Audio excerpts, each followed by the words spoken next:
If you want to go ahead and push false doctrine, hey, that's unto you.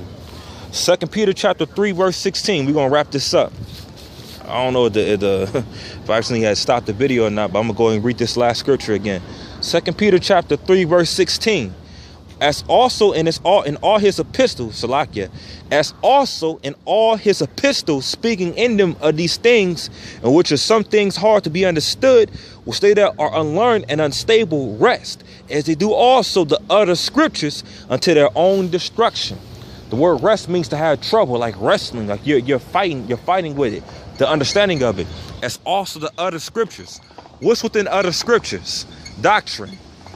That's also within scripture besides the law, historical accounts, prophecy, and etc., man.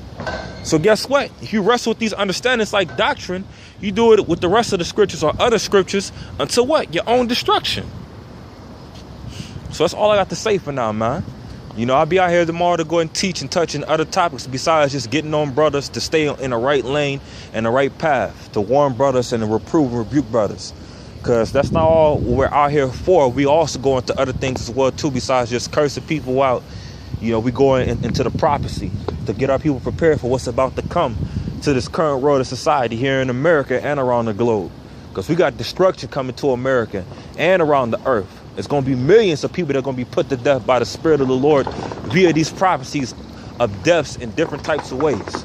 You got the economy crashing. You got looting and rioting. You got famine, disease, biological warfare. You have racial wars, racial tension and fights breaking out. Fights over the famine, over a lack of bread. All right.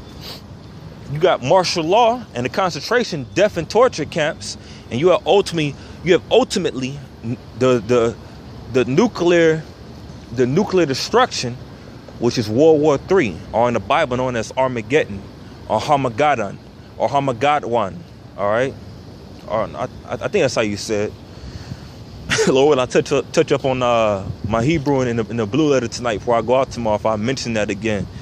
But anyway, though, man, hey, we'll touch on those things tomorrow, more so on prophecy, what's about to come to this world, the death and destruction, and how to prepare you brothers to what's about to come, that Lord willing you may be saved if you do what you're supposed to do for the Lord.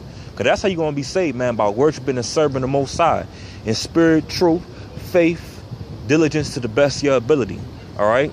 So at that, I'm going to say all praise and glory to Yahweh Bashem Yahushai.